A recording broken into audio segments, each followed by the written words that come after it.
Welcome, everyone. It's great to see so many folks from around the state joining us tonight. I'm Susan Grasso, and I work in the Complete Streets program at Locomotion with my colleague, Jonathan Weber. We'll be your hosts and speakers for tonight's presentation. First of all, we'd like to thank you for taking time out of your evening to be here tonight. We spent quite a bit of time pulling together this Learning Network event, and we hope that you'll find it useful in your advocacy work. So a few housekeeping details before we get started. This webinar is expected to last an hour and a half and will be broken into 4 parts. We plan to stop after each part to give you a chance to ask questions, and then again at the end of the presentation. You can also feel free to put questions and comments in the chat at any time. If you have any technical issues, you can post them in the chat box or contact us at either susan@locomotion.org or jonathan@locomotion.org. This webinar is being recorded, and we'll share the recording with you in the next few days, along with some resources related to tonight's presentation. So we've got a lot of material to cover, so let's get started. This evening, we will present funding walk-bike infrastructure in Vermont.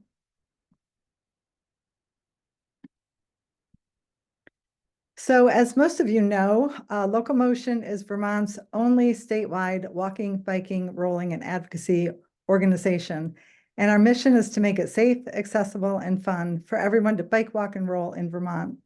This is a big goal, and our success depends on Vermonters like you who are working to make change in your community. So part of our jobs are to support your work.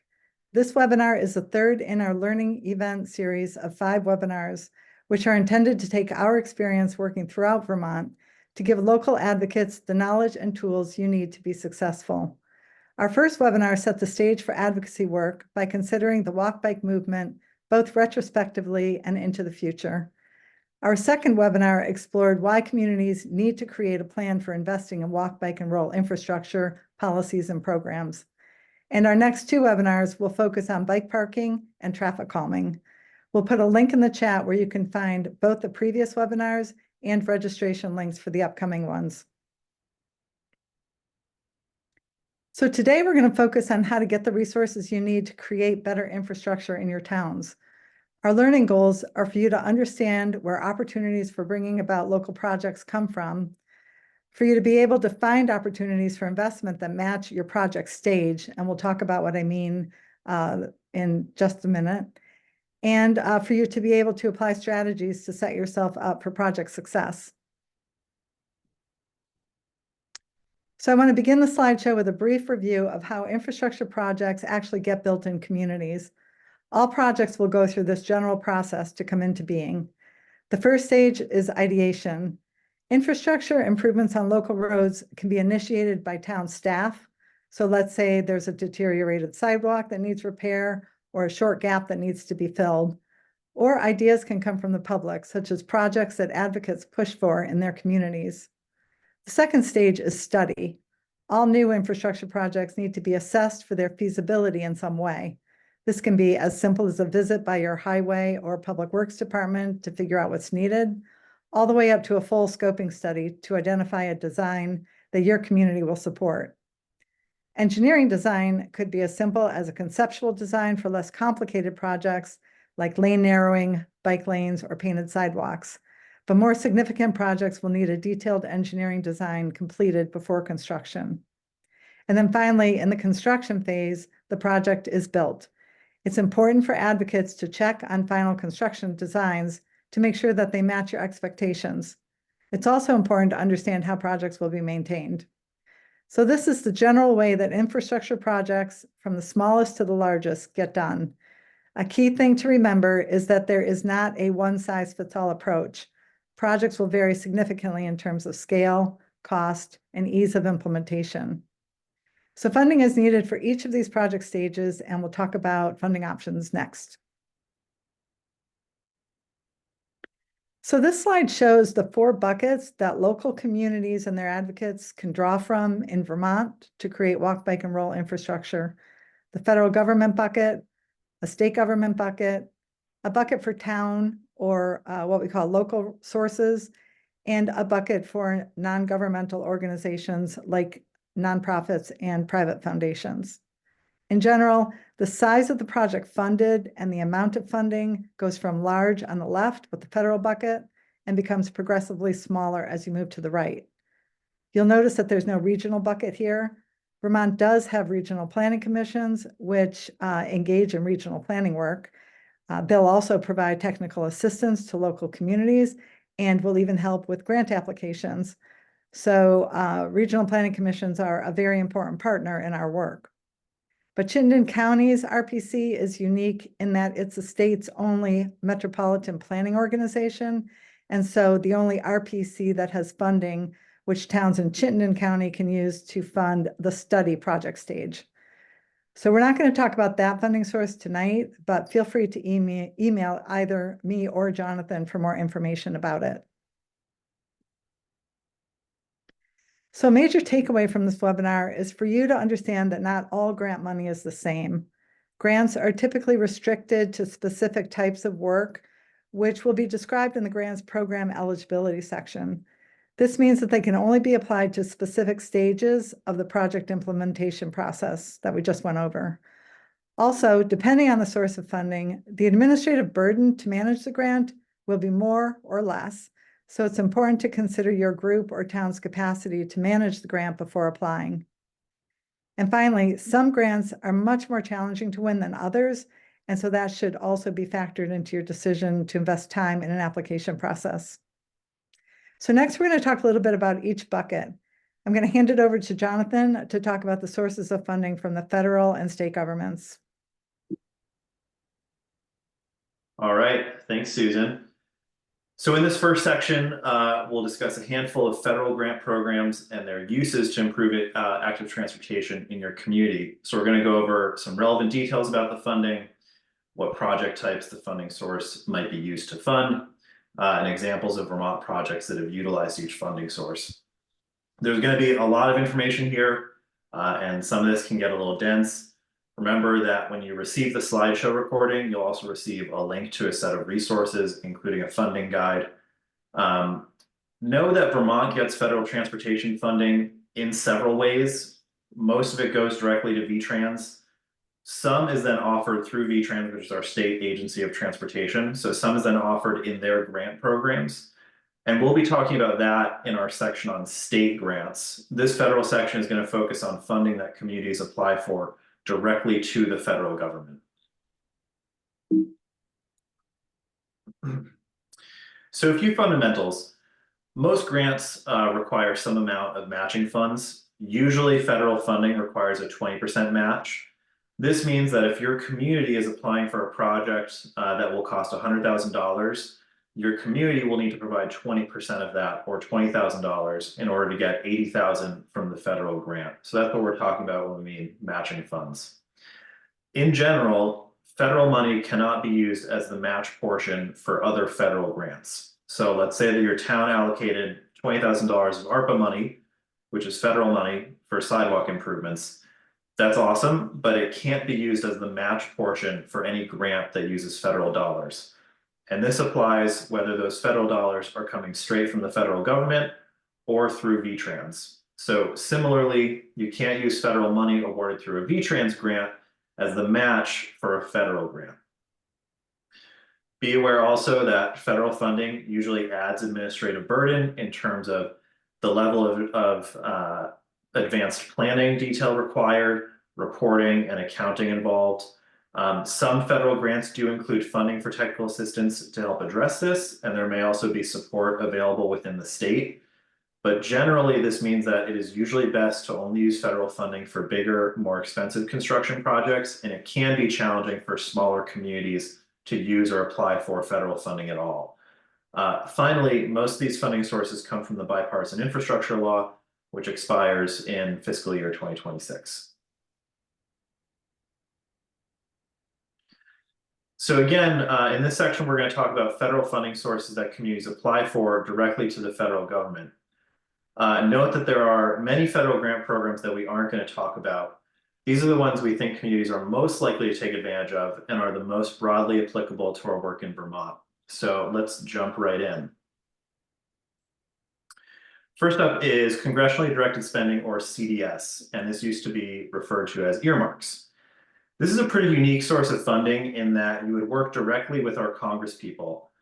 Each senator and rep has a different process, but basically communities work with congresspeople to develop a request, which the congresspeople can then include in their larger batch of annual requests. Their requests then go through the appropriations process in each side of Congress and may or may not get funded. These grants are really best used for very compelling, shovel-ready projects where you and the representatives or senators proposing the project can make a really strong case for its wide-ranging benefits. In 2023, there was $4 billion spent on transportation projects nationally through congressionally directed spending. So this is a significant source of funding, and importantly, there is no match required. The first step to work on one of these is really to just reach out to your congresspeople and have a conversation about your project and their process for submitting a request. A few general tips that we've heard in our discussions with our congressional delegation. First, if you're working with one of our representatives, your request is going to go through House Appropriations. And our staff, or our congressional staff, have told us that you might have a better chance of success if you make the case for your project based on the economic and business benefits or workforce development benefits, rather than on things like social and environmental benefits, just given the current political makeup of the House of Representatives. It's also recommended that folks apply through each congressperson rather than just one of them. Basically, their offices are always talking with each other, and if you apply through all of them, they'll be able to shift your project around to make it fit with the rest of their requests. There is no upper cap on awards, but generally the awards tend to be in the $1 to $2 million range, and it's probably not worth applying for projects smaller than 100,000, just given that this is a fairly long process to get the funding. RAISE grants are a more traditional grant program, and they're a popular source of funding for big infrastructure projects in Vermont. These have a minimum award of $1 million for construction. There is no minimum award for planning, which is also eligible for RAISE grants. But generally, it's not going to be worth going after federal funds for planning work unless you're undertaking a really big planning project. One example of that is the CCRPC's Transit-Oriented Development Plan, which is going to look at numerous counties and towns in Northwest Vermont, and so that received a RAISE grant. But more typical is that these grants are used for construction. The bike and pedestrian bridge that South Burlington is building over exit 14 is one example of a construction project in Vermont that's receiving RAISE grant funding, and they did have to try a few times to get the funding, so this is pretty competitive.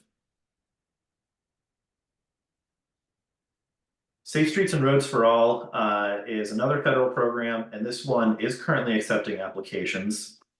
This is a little bit of a unique program. There are two types of grants available through it. The first are planning and demonstration grants, and these are for what are called comprehensive safety action plans. And they can also fund some associated planning and demonstration projects that support those comprehensive safety action plans. The action plans are then really the foundation of the Safe Streets for All program and are required to get implementation grants, which are the other type of funding through the program. The plans are focused on analyzing safety data, assessing your town's current policies, plans, and standards, and then identifying key projects and strategies to improve road safety. So in order to get that implementation funding, which I'm going to talk about next, as I said, you have to have a safety action plan. But your safety action plan does not necessarily have to have been funded through the Safe Streets for All grant program. If you have an existing plan that meets the grant criteria, which is linked to in this slide, so you can sort of check it against that worksheet, then you can get implementation grants, which are used to implement strategies or projects from your safety action plan. And typically that means safety-oriented construction projects. There is $1.2 billion available in total through this program. And there was actually a mistake in how the law was written. And so 40% of the funding now has to be used for planning grants, which means that there is more funding typically for planning than is being used. And so our understanding is that most applications for planning funds have been awarded through this program. So if you think your town would benefit from a comprehensive safety action plan, this could be a good source of funding for you. As I said, this grant is open for applications right now. There are a few active Safe Streets for All awards shown on the right side here in the state at the moment. And there's actually multiple deadlines for applications this year for planning grants, with the last one being on August 29th. So you've got some time if you wanted to submit for this grant program. The Active Transportation Investment Program, or ATIP, is a new program launching this year. It currently has partial funding, and advocates are working at the federal level to get it fully funded. But it is launching with some money, even though it's going to need more ultimately. But this grant is targeted at planning and construction of networks within communities and spines between communities. So when they talk about active transportation networks, they're referring to facilities that connect between destinations within a community or region. And when they talk about active transportation spines, that means facilities that connect between communities, metropolitan regions, or states. So while 45 million might not sound, well, it might sound like a lot of money, but it's really not in the context of the demand for these projects and the cost. You know, one project to construct a spine between communities could easily cost $45 million alone. The construction funding is likely to be very competitive, but this could be a good option for larger planning projects such as walk bike master plans. And you might go after this funding over the Safe Streets for All money if you want your planning to be more focused on connectivity rather than focused on addressing locations where crashes occur. Community change grants are available from the Environmental Protection Agency. There's about $2 billion in funding that's going to be awarded in 2024. So this is a pretty significant source of funding. And projects need to benefit a disadvantaged community, which we have several of here in Vermont in both urban and rural areas. Grant guidance specifically calls out building non-motorized infrastructure and complete streets projects as eligible uses. So this definitely can fund active transportation infrastructure. One key feature of this program is that it must involve a partnership with a community-based nonprofit organization. So typically that would mean a municipality working with a nonprofit that's based in or works in their community. There is no local match required for this grant, which is fairly uncommon for federal grants. And applications are being accepted now through November 21st. But there's, of course, no guarantee that funds will be available in November. So they're accepting applications on a rolling basis. And if this is something that's interesting to you, especially if you're in a community that's defined as disadvantaged, and there's a link to the map there in the slide, this would be a good grant program to look at. So just to summarize, earmarks or congressionally directed spending are for those compelling shovel-ready projects. There's no match required. You would work with your congressional delegation to advance one of those. Raise grants are good for bigger projects, including planning.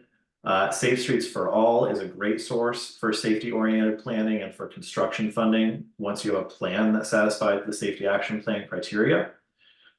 ATIP is a potential source for connectivity-oriented planning, but the construction funding is probably going to be really competitive, at least until the program is fully funded. And those EPA community change grants could be a good option that does not require a match for disadvantaged communities where there's a partner nonprofit to work with. So we're going to take questions throughout the presentation today, just because we know that this is kind of dense information. So if anyone has a question, feel free to raise your hand or post a question in the chat or in the Q&A. If we see anything, we're happy to respond. Yeah, so Bonnie Waninger, sorry, Bonnie, if I am misstating your last name, but she points out that the ARPA funds can be used as a local match to federal funds. I think that's actually right. I think that was a miss on our part. So thank you for that clarification, Bonnie. Yeah, and I think there may also be some difference at the state level. I believe I had some correspondence with state officials who said they're not allowing it for some of their federally funded grants. I know that it can be used for some of the state funded bike ped grants. So we'll get back to folks with some clarification on that. And thanks, Bonnie.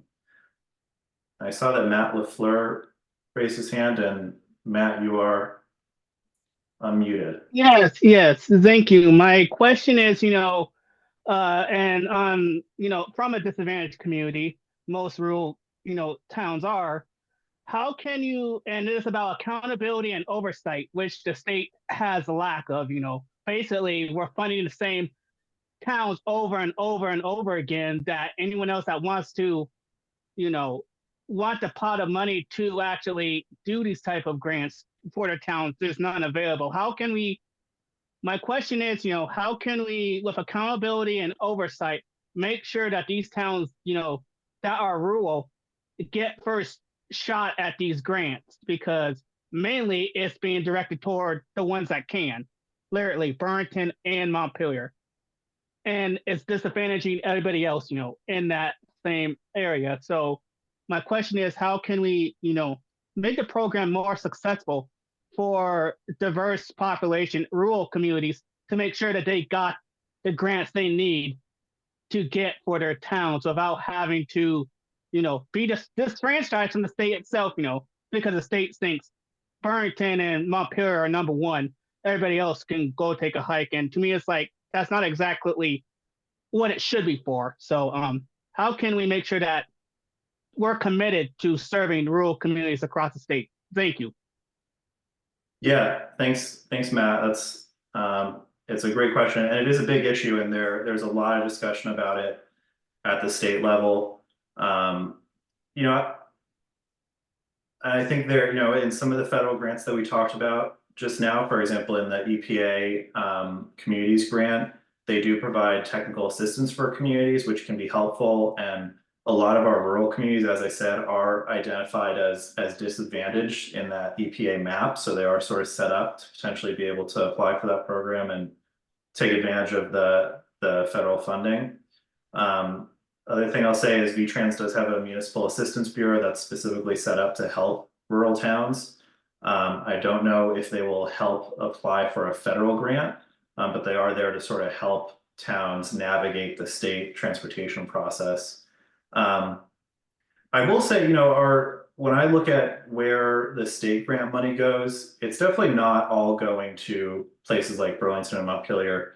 Certainly some of it is, and some of the bigger projects are happening in those places, but there's also a lot of grant money that is going to more rural towns. It is a challenge though, especially in those towns where there isn't a ton of capacity. Working with an RPC can be helpful. I think the other thing is, towns do have to also take some responsibility on their end to develop that capacity on their own so that they can take advantage of some of the help that's out there. And some of that is about tax base. Like, part of why a rural community doesn't have the ability to do this work at the same way as Burlington or Montpelier is because they don't have that tax base. And so looking at ways that a municipality, a rural municipality can grow its village center, it's that traditional core, and have more housing and have more development happening so that the town can afford to have more staff and take advantage of some of this funding is also something to think about. That's a great question. It's definitely a hard issue too.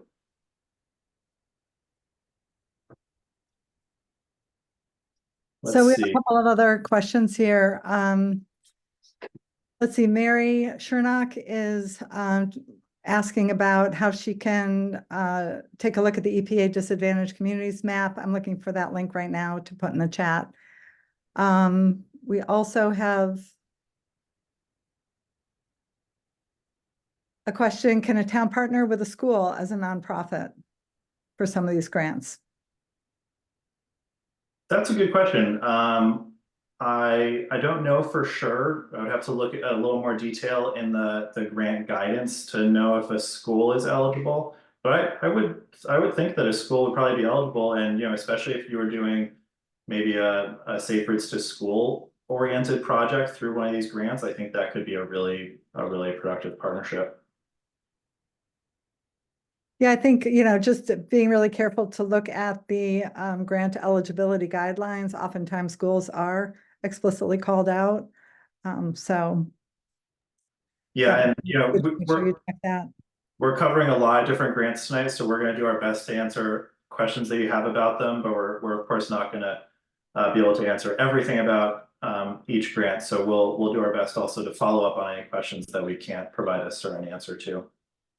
And Eileen was also wondering about if we could share any examples of Vermont towns that joined together in a project, particularly in rural areas. Yeah, so a really good example of that actually is Rockingham and Rockingham, which is semi-rural, right? They have a village center in Bellows Falls. And then neighboring Westminster, which is very rural, are partnering on a planning grant to look at basically safety within Rockingham, and then also on one of the major roads that goes through Westminster. So that's a great example of a rural partnership sort of working with a denser village that, of course, has a little bit more capacity to manage the grant. Okay, I think that's it for now. All right. So let's keep moving. We're now going to shift our focus for sources of funding that towns can look to from the state. So where does this money come from? The state gets transportation money from the federal government through formula funds. The primary ones are the National Highway Performance Program and the Surface Transportation Block Grants. Remember, as we talked about, not all money is the same, and these are federal funds. So even after they've been passed to the state, they remain federal funds. The state also gets funding from gas taxes, motor vehicle taxes, and DMV fees. These are state funds and are more flexible than federal money. Some of this federal and state funding is made available to communities through state grants, and some of it is used by VTrans for its projects. Some of the state's funding gets used for state projects, including maintenance of the existing roadway network. So as advocates, you can help your town access this money in a couple different ways. First, you can ask your town leaders to apply for one of these competitive grants that we're going to talk about. And if your group has the capacity, you might even be able to offer to assist your town in preparing the application. If the grant requires some matching funds from the town, you can advocate to your elected officials to set aside funding for a grant match. And as you're going to see, most of these grants do require a match. So that's really a key strategy, is to make sure that your town has that budget set aside. And you can do this at any time of the year, but it's really helpful if you can do this during budget season so that your town can build it into its budget. Having a community sanctioned walk bike plan, as we talked about in our last webinar, that can be a really helpful tool to get your town leaders to make that commitment to setting aside money for use as grant matching funds, because you'll have a sense of the projects that are coming up and what you need to do. In addition to grant programs that you can apply to from the state, you can also explore the opportunity to leverage projects that the state is already planning to do on state-owned roads in your town. So we'll get into that as well. So first up is Better Connections. This program is a partnership from VTrans, the Agency of Commerce and Community Development, the Department of Environmental Conservation, and the Vermont Department of Health. And this program funds master plans focusing on improved multimodal connectivity, active transportation and complete streets, traffic calming, wayfinding, and more. And you're most likely to be successful as an applicant when you can present a project that also supports downtown and village economic development efforts, as well as public health and stormwater. Those are sort of the focus areas for this grant. So when you can make those connections, this can be a great source for walk bike master plans. This project, or this grant source, also includes a lot of funding for community engagement, for demonstrating community capacity. And so the pop-up curb extension shown here was part of community engagement for Enosburg's Vital Village project. So even though that looks like infrastructure and construction, it's a temporary thing that was used for engagement through this project. The Highway Safety Improvement Program Small Scale Grant is really good for making low-cost safety improvements on town roads. Design, permitting, and administration are not eligible for reimbursement through this, so this is really just about construction. And the grant program will fund only specific safety treatments that are explained in the grant guide. In 2023, these included curb signage, delineators, advanced warning signs, intersection signs, pavement markings, that sort of thing. The image shown in this slide is a concept design for a painted pedestrian path in Rockingham that Local Motion designed, and the town was awarded funding to construct.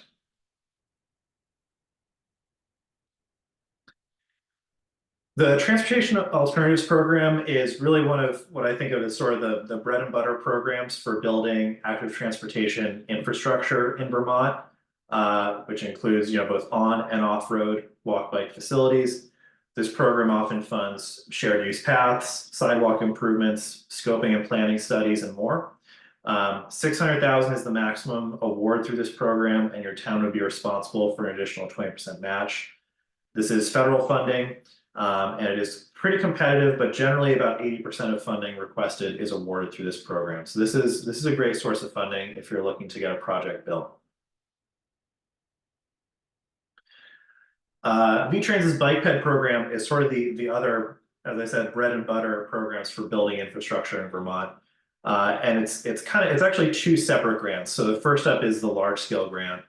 And this grant is very similar to the Transportation Alternatives Program. It can also be used for both planning and construction. Generally, all planning or scoping projects that are applied for will receive funding through this grant, but it is not a source of funding for walk bike master plans. It's intended to be more project specific and do the planning that's necessary to move a project to be ready for construction. So a master plan is a little too high level for this grant. Construction funding is also, this is a key source for that as well. It is very competitive through this program annually. This grant only funds about 30% of the money requested. And it does look like we'll see more money infused into this program in the next couple of years. That's been a major priority for local motion, so we're excited to hopefully see that happen. But this is a great source of funding for bike lanes, pedestrian signals, curb extensions and refuge islands, shared use paths, and ADA improvements. A lot of grant proposals that come into the bike and pedestrian program that are rejected, oftentimes, as a recipient, you get the rejection, you get some feedback on your grant, and then you can apply to transportation alternatives later in the year, and oftentimes you'll have better luck getting funded through that. But this is a great source of funding. You can see the photo there. That's the Cross Vermont Trail Bridge in East Montpelier, and that was awarded $400,000 in funding in 2020. So the other part of VTrans's bike ped program also offers small scale grants. So this grant program really funds more minor construction projects. It uses state funds that are more flexible and don't include the administrative burden of federal funding, right? So the largest scale program is federal funding. It's less flexible, bigger projects. The small scale program we're talking about on this slide is state funding. It's more flexible. There's less administration involved. These grants are for construction only. There's no planning work allowed as part of this grant. And depending on the scale of the project, you might not even need a really very detailed design to get this funding. Oftentimes, this is used to fund pedestrian and traffic calming projects like curb extensions and flashing beacons. About 70% of the funding requested through this program is provided, but that can vary a bit from year to year. So this is a great program to apply to when you have a small project.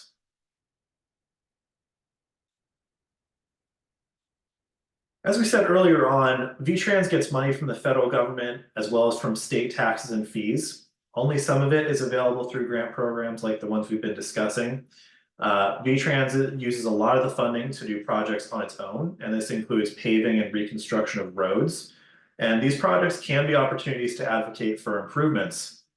The scale of improvements possible is going to vary depending on what kind of work is being done. So if VTrans is only repaving the roadway, basically taking off the top layer of asphalt and putting a new layer on, there typically isn't a lot that can be done aside from changing how the road is striped. But if it's what's called a reconstruction project, where they're going much deeper into the roadway, the scale of that kind of project offers much more opportunity for change. So you've got to be ready for, if it's a repaving project, there's probably not a lot you can do. If it's a bigger one, there might be more. Timing is also really important. If you get involved with a project several years before it's going to construction, there's going to be more potential for improvements than if you try to get involved the year before, at which point, there's probably a design already in place, a contractor's probably already secured. So there's not a lot that you're going to be able to do at that point, unfortunately. As an advocate, it's a good idea to keep an eye on projects coming to your area by looking at VTrans's VTransparency database, which is linked on this slide. If you see an upcoming project, reach out to your town staff, reach out to the V-Trans project manager listed on the website, and you can get a discussion going about improvements. And we keep mentioning things linked to on the slides. We will provide a copy of the slides and you'll be able to visit all those links. This slide is really focused on a couple of more recreation-oriented programs that can be used for active transportation or walk-bike infrastructure. So on the left is the recreational trails program. This uses federal funding. There's not a ton of funding available through this program, so it's not generally an adequate source for like building a new path, at least not a new paved path, but it can be a good source of funding for maintenance as well as for construction of amenities. On the right is the VORAC program, which is the Vermont Outdoor Recreation Collaborative Grant. This program has a lot more funding and there's no local match required. It focuses on projects that support local outdoor recreation economies. So you'll have to make a case based on recreation and economic benefit rather than safety or connectivity. But with $6 million and no match, this is a great source of funding if you have a project that fits that sort of recreation economic criteria. And just, as we've sort of mentioned throughout this, as Susan sort of alluded to, all these different grants, they have a little bit of an angle to them in terms of what they're trying to address, whether it's economic or recreation or safety. And so we're getting into that a little bit tonight, but when you see one of these and you think it might be suitable for your project, you've got to look at the grant guide in a little more depth and see if it's really going to be a match. So carrying on here with the state grants that are available, the Agency of Commerce and Community Development's Better Places Grant. This is kind of a unique program in that it actually incorporates crowdfunding into the grant. So basically the community fundraises, the project launches, the state commits to a match to whatever the community is going to crowdfund, or basically the community crowdfunds a third and then the state matches it with 2/3. These range from about $5,000 to $40,000. The projects do have to be in walking distance of a state designated area. So that's like a village center or downtown. But this can be used for placemaking and streetscape enhancements or infrastructure projects. You do have to demonstrate that the project will revitalize or activate a public space. And just generally, given the amount of funding available, this is really for smaller projects. So you might look at this for something like a curb extension that's going to have clear benefits to the public space around it. This is another example of a grant that includes some technical assistance. This has one-on-one project coaching included with the grant. It's also very easy to submit a project screening form, and then you'll get a quick response back from the agency staff, sort of giving you some feedback on whether or not you should move ahead with a full application. The Downtown Transportation Fund is all about paying for transportation-related projects in or serving designated downtowns and eligible designated village centers. There was $1.1 million awarded in 2023, and projects included a pocket park, sidewalk and pedestrian enhancements, accessibility improvements. There is a 20% local match required on this grant. The photo on the right there is Hardwick, which was awarded funding in 2023 to replace its swinging footbridge. And just a little fun fact about that bridge, it was built around 1915 with about $350, and it was in use for over 100 years. And they just recently, in the past few years, decided that it really needed to be replaced. Municipal planning grants they're another one from the Agency of Commerce and Community Development. These grants promote Vermont's historic pattern of compact settlements surrounded by working farms, forest, and open space. And these are a potential source of funding for walk-bike master plans.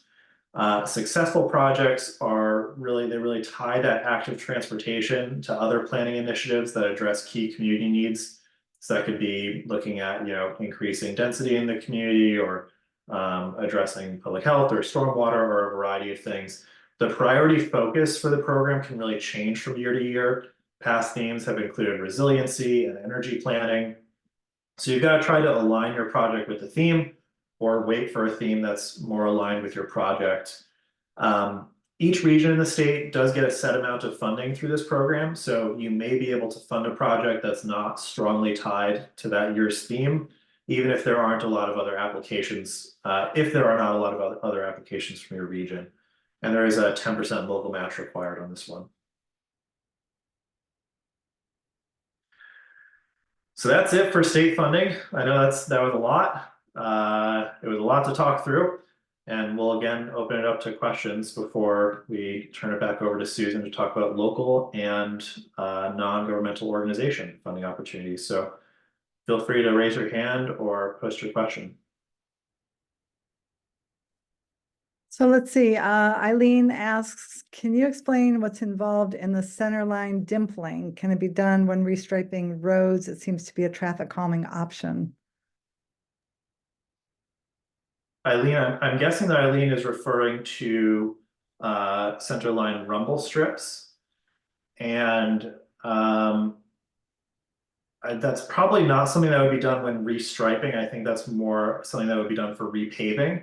But I'm not a paving expert, so that would be a great question for a town manager or for your highway foreman who will have more expertise on asphalt.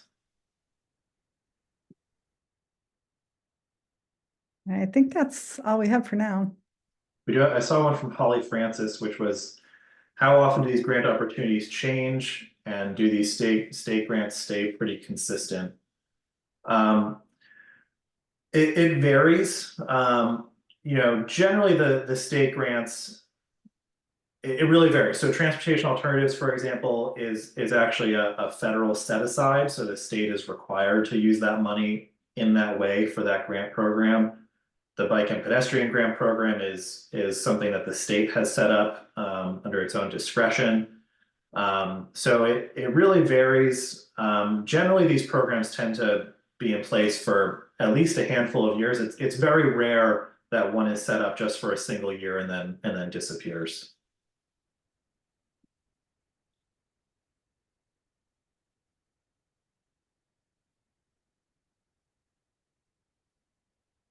Let's see, and then one from Jeff Dexter. If our town doesn't have a grant writer, like most smaller towns, what resources can we use to find and write grants? VLCT, regional planning commissions, others. So I will say, if you do have an involved and engaged group of advocates, sometimes local folks do have grant writing experience and can get involved in that way, and that's great. Regional planning commissions typically can assist with grant writing. And Bonnie from VLCT, I'm really glad Bonnie's here this evening. She posted a great resource for increasing municipal capacity to write grants, so I would check that out. Oops. And Jerry asked, are there grants to make paths accessible to all users, such as those in wheelchairs? And the answer to that is yes. So generally any grant is going to require that new construction is ADA accessible. And pretty much all of these, if you come to one of these grants with a path that is not currently accessible, that's going to be a strong case for making it accessible. So the bike ped program, transportation alternatives, those are both great examples of state grants that could be used for that sort of work.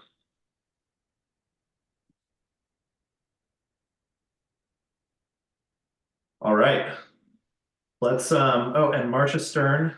All right, last question. Marcia Stern asked if there is a calendar somewhere that summarizes the application windows or deadlines for all these grants. Susan, do you want to take that one? That's a great question. We're actually in the process of putting together a guide that will include the information that we're sharing with you tonight. And in addition, we'll have sort of a seasonal calendar that you can look at that will identify sort of by season which of these grants are open and accepting in applications when. So thanks for that question. You can look for that in the resources that we'll be sharing after this webinar.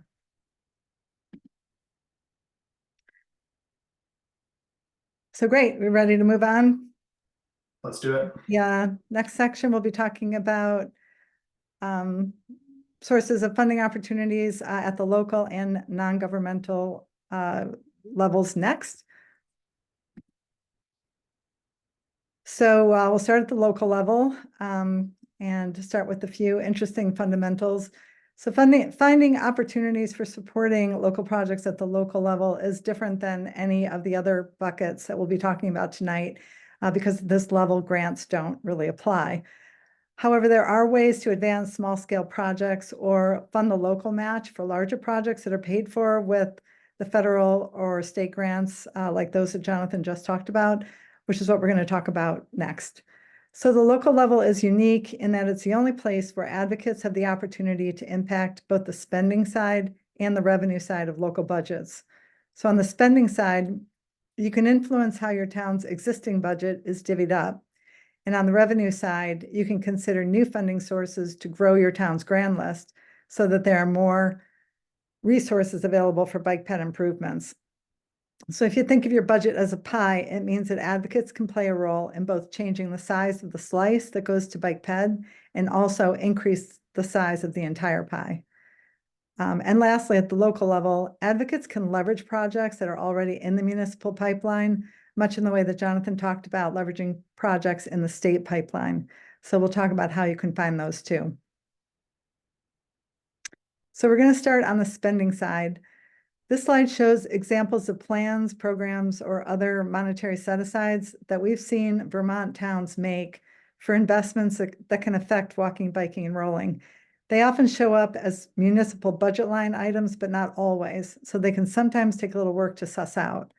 For example, towns will often have a repaving plan that shows which roads are planned for pavement rehabilitation by year. If you know ahead of time which roads are planned for repaving, you now have the opportunity to influence how those roads are restriped after paving. It's an opportunity to add new or wider walk or bike lanes, maybe narrow travel lanes, or even decide not to restripe a center line, which can sometimes help calm traffic in certain cases. So similarly, towns might have a striping plan for maintaining edge lines and crosswalks between repaving years, or they might have a facilities or sidewalk maintenance plan. In fact, South Burlington recently added a line item to their capital improvement plan for maintenance of sidewalks. This not only sets aside some funding for maintenance, but also helps bring attention to the need for maintenance, which is often overlooked and very challenging for municipalities to find funding for. Other programs towns might have include traffic calming, such as Winooski, or set-asides for general safety enhancements, such as in Shelburne. As Jonathan mentioned earlier, towns can also set aside money for the local match for federal or state grants that a town might have on their radar. In addition, many towns will have a capital improvement plan, which will tell you what your community is planning with regards to larger scale projects in the future. So all of these are opportunities for you to either influence planned investments for better outcomes or advocate to your elected officials to increase funding for these programs. Again, it might take a little digging to get information on whether these types of plans exist or not. And if they don't exist, you could also consider opening up conversations with your town leaders about creating some and possibly setting some of these programs up as dedicated budget line items.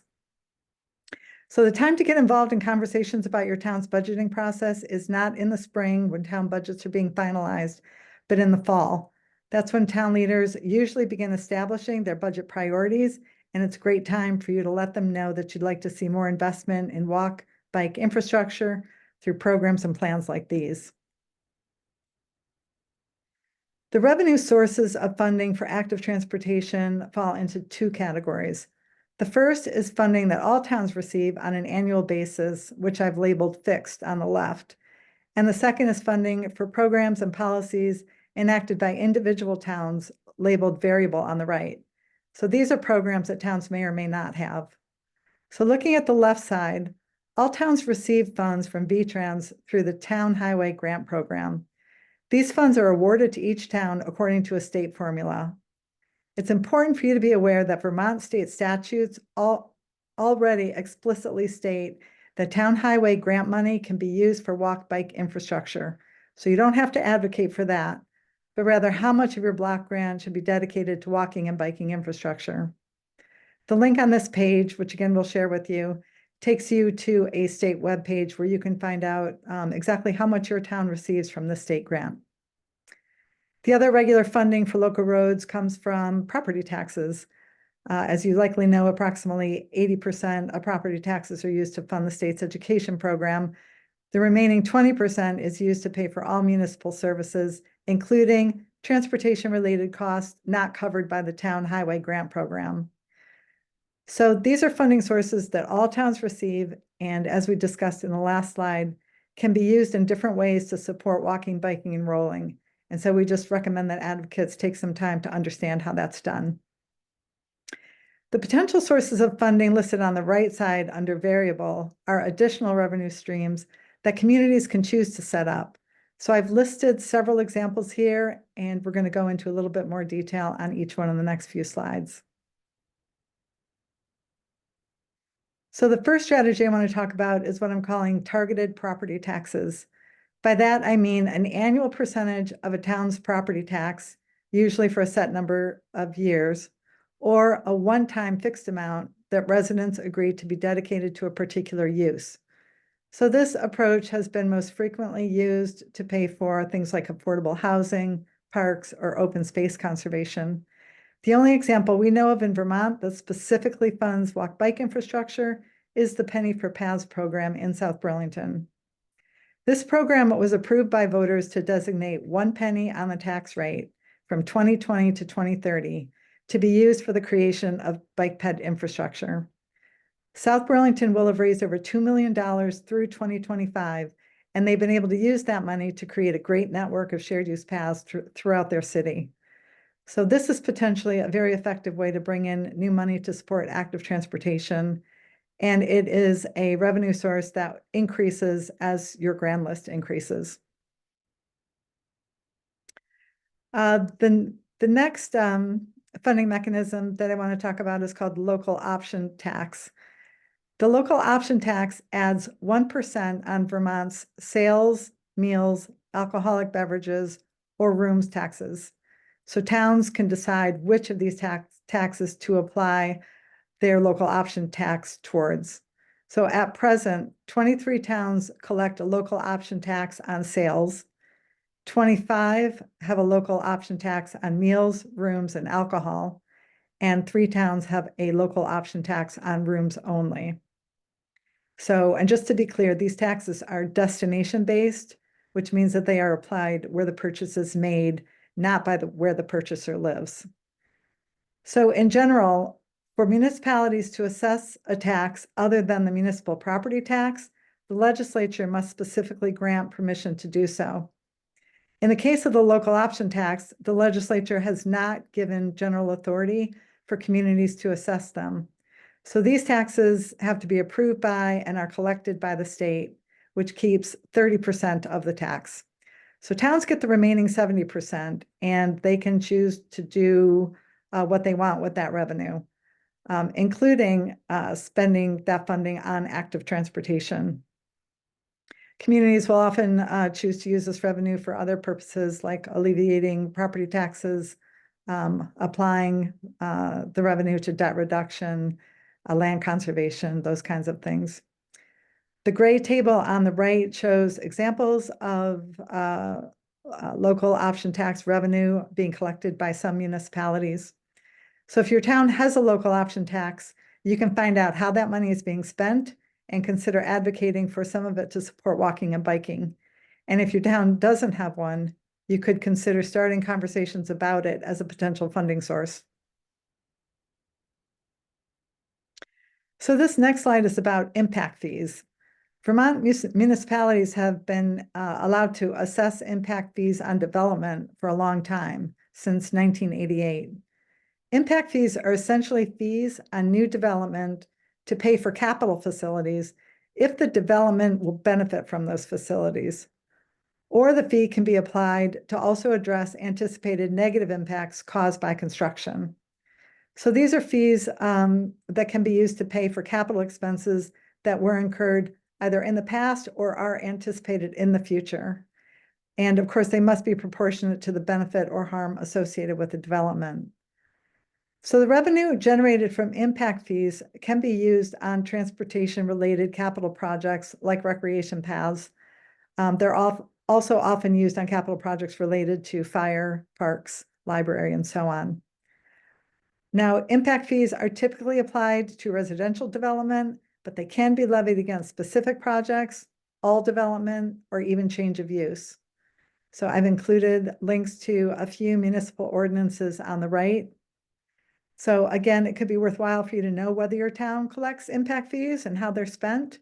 And if they don't collect them, you could consider exploring whether this is a revenue generating strategy that makes sense for your town. So next, we're going to talk about parking fees.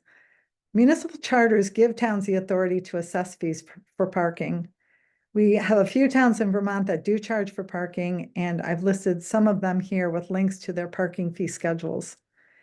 It's not easy to find out how much these programs bring in, but as a few points of reference, Burlington's program is set up as a special revenue fund, and their net revenue looks like it varies widely year to year, but is expected to bring in about $120,000 in 2024. The parking fee programs in Montpelier and St. Albans, on the other hand, seem to break even, and so are primarily used to provide safe and well-maintained public parking to the community. So just a few thoughts about parking fees. Asking people to pay for parking can be a pretty controversial topic, especially when parking can feel plentiful. But it's important to think about the fact that the typical automobile is used only about an hour each day and parked for 23 hours. And most communities have 3 to 6 parking spaces per vehicle. So one at home, one at work, plus spaces at various destinations like stores, schools, and parks. So storing unused vehicles requires lots of space, and this means that land is not used for other potentially more productive purposes. So parking spaces can be expensive, yet most parking facilities are unpriced. Instead, their costs are borne indirectly by society through property taxes and rents. So instead of giving away this benefit for free, towns can explore charging for parking as a way to capture its land value and then direct any revenue that might accrue back into the infrastructure to provide better walking and biking conditions. So next up is a concept called payment in lieu of. This is a lesser known funding mechanism that can be used to direct private investment into walking, biking, and rolling infrastructure by requiring developers to pay into a fund when they're unable to meet aspects of land development regulations. So we haven't seen this used much in Vermont, but Burlington does require that developers make a payment to their DPW when they can't build bike parking that's required by their bike parking ordinance. So the city then uses those funds to construct bike parking in the public right-of-way. So that's one example. Telluride, Colorado has an interesting payment in lieu of program as part of their car parking ordinance. Funds are collected when developers are unable to build required car parking. And in that case, the city requires that those funds be invested in either public transit or public car parking facilities. So this is just another fiscal strategy for you to be aware of, again, as you think about opportunities to increase local revenue. And then the last revenue strategy that I'm going to talk about tonight is tax increment financing, also called TIF. Tax increment financing is a debt financing mechanism that allows a municipality to finance infrastructure improvements like walking and biking facilities using the additional tax revenue that's expected to accrue in the future as a result of those improvements. So it's a little bit complicated, but I'll explain how it generally works in the next slide. So TIFs are used to revitalize or stimulate growth in underperforming areas. The list on the right shows all the TIFs that have been approved in Vermont. Not all of these are active. Some have been retired, as in the case of Milton, I believe, or were dissolved and never executed, as I think is the case for Montpelier. The earliest TIF was actually from 1996 for the Burlington waterfront, and the most recent TIF is on the St. Albans March 5th ballot for new improvements to their downtown.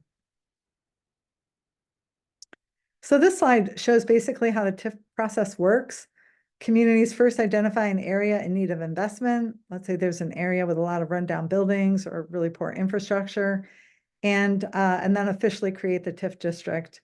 The public approves the TIF district and how it will be financed, which is typically through municipal bonds. Those borrowed funds are then used by the municipality to improve public facilities in the district, and this makes the area less costly and more attractive for developers to develop. So this private investment hopefully leads to new buildings and renovations and new businesses. And it's this new activity that increases the grand list. The revenue from that incremental increase in the tax base is what's used to pay back TIF debt. So the overall idea is that there is community improvement, which stimulates a virtuous cycle of ongoing investment and increased tax base. So the main risk of TIF funding is that the private investment doesn't materialize to increase the grand list, which then would leave taxpayers on the hook to pay down the debt. So TIFs can be controversial, but have been a pretty instrumental redevelopment tool in Vermont, transforming places like Burlington, St. Albans, and South Burlington, including providing improvements for people walking and biking in those areas. So in summary, at the local level, advocates can learn how your town's budget currently funds active transportation infrastructure and advocate for increased investment or for new budget line items using some of the examples that we shared. You can also identify projects in the pipeline to help shape final designs. And you can participate in conversations about growing your tax base to help fund the needs of people walking, biking, and rolling. Again, drawing on some of the strategies we went over here.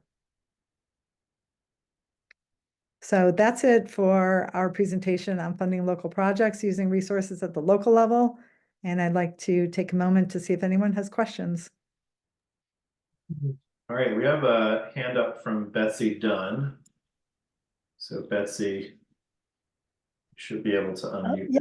Can you hear me? We can. Oh, good, thank you. My question is, I've got two questions. One about the local option tax. I see that their alcohol is included in that. Are there any ideas or thoughts about including marijuana into that as a local option tax where you could just do alcohol and marijuana? Do you know? I don't know that. That's a very interesting question. It's not something I've heard about at all, so I don't know the answer to that. Okay, and the other one is around impact fees. So does this mean like I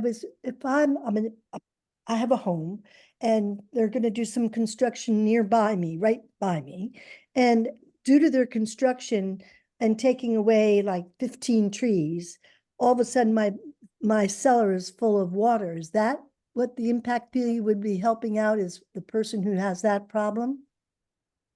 So the impact fee, there would be a policy that your town would have enacted, and it will specify in that policy the types of new construction or new development from which impact fees would be collected, and it will also specify how that revenue or those fees are spent in your community. So it would be my guess that it would not likely be applicable to a situation like that, but yeah, you would have to check those details with your town. Okay, thank you.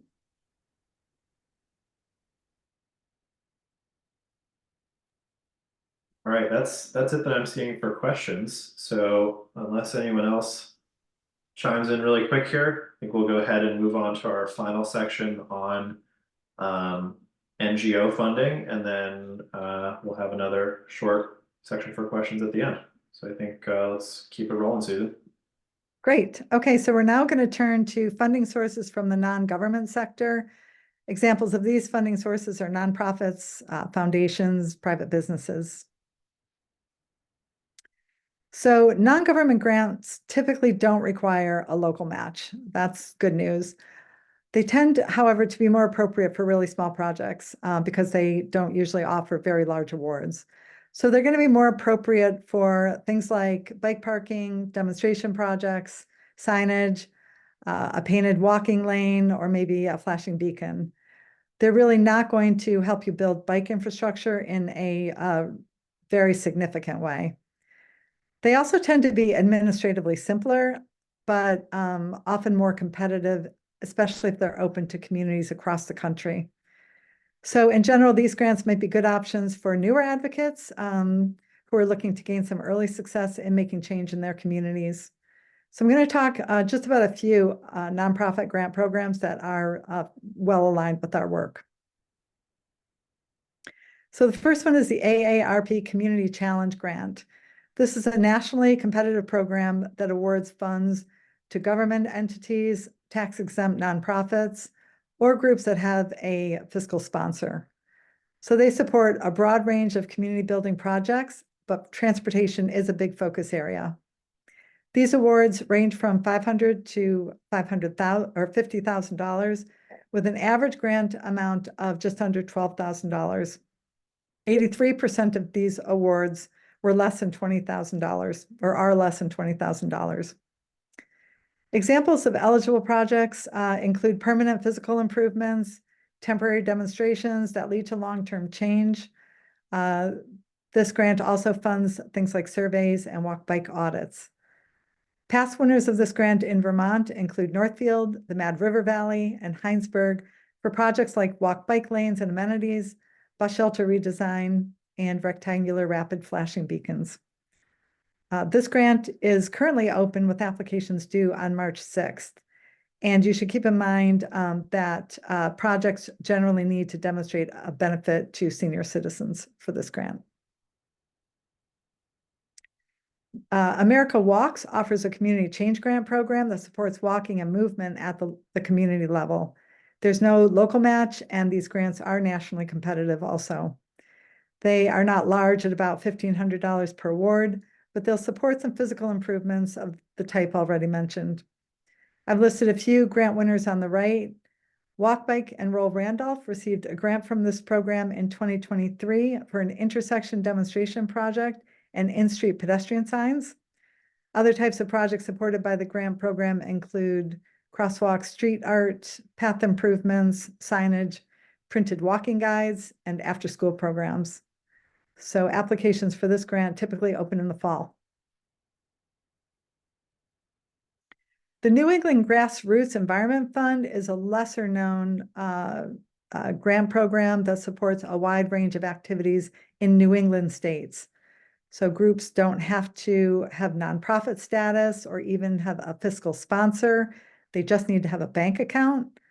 So that makes it pretty easy for small groups, informal groups to apply.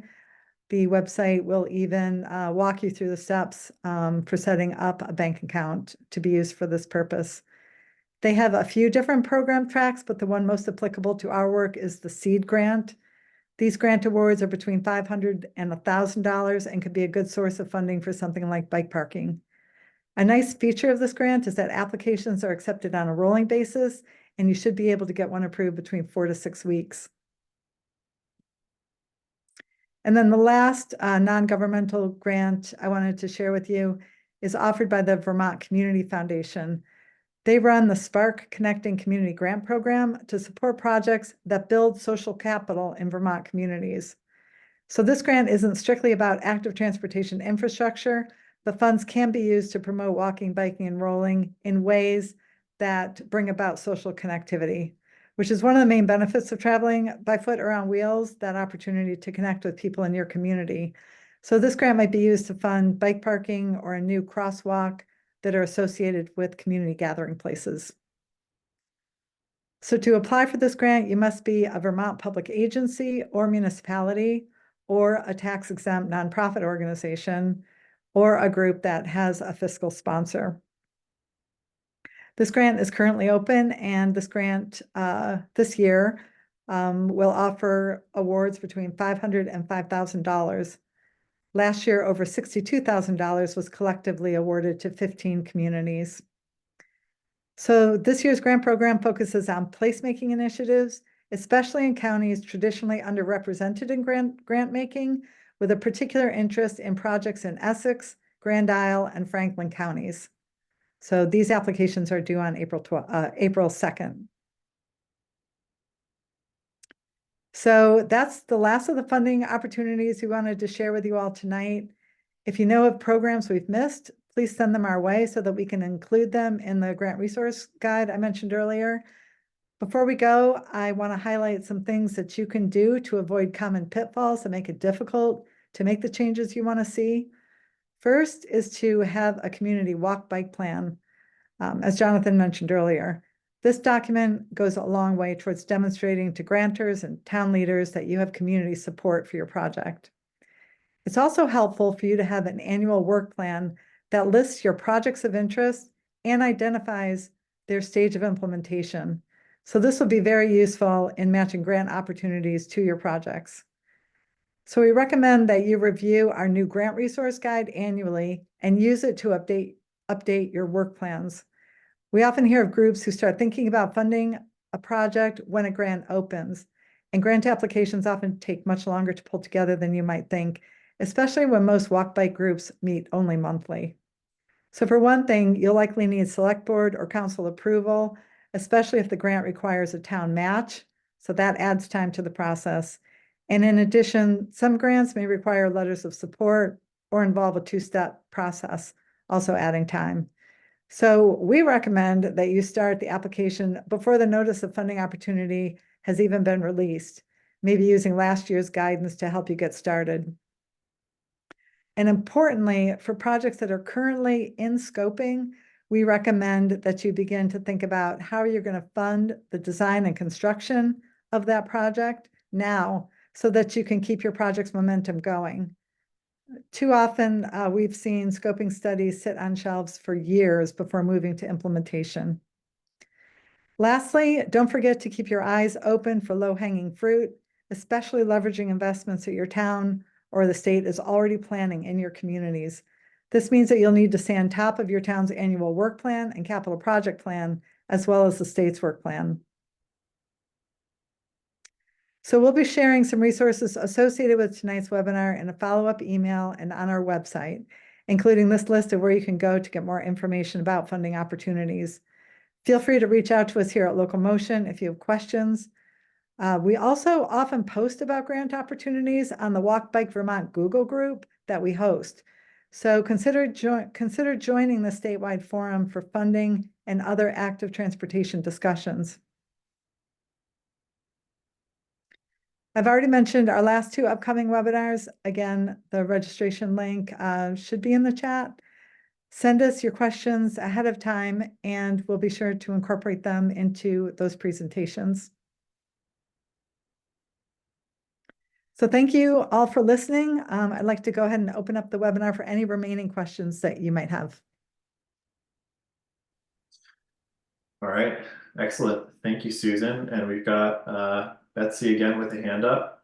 So go ahead, Betsy.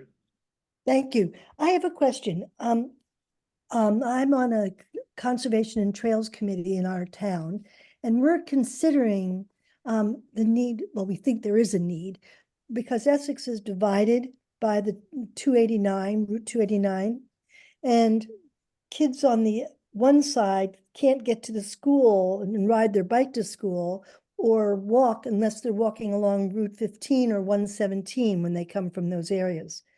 And we feel that a bridge that would connect from one part of that area in Pinewood could come right down to the bottom of the soccer fields at the middle schools.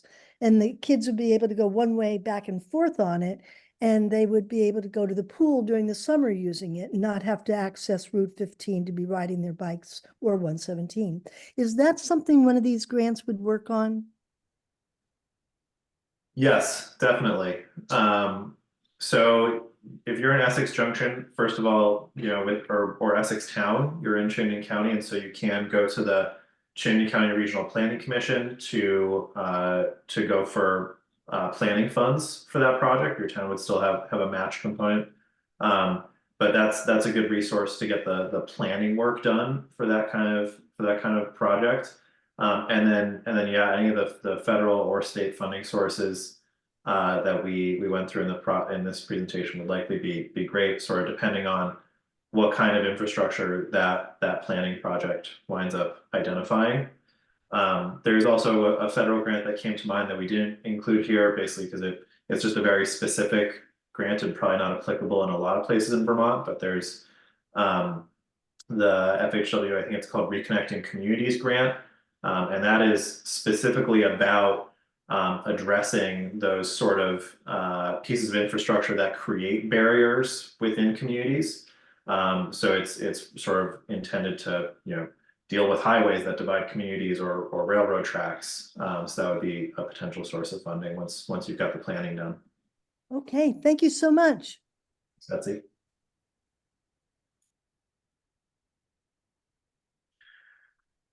All right, well, I'm not seeing any other questions at the moment. So I want to thank everyone so much for coming. We'll follow up in the next few days or early next week with the recording and with a bunch of resources. We'll definitely also include some resources around grant writing, technical assistance, since there was really a lot of interest in that tonight. So look out for all of that, and hope to talk to you soon. Enjoy the rest of your evening. Thanks, everybody.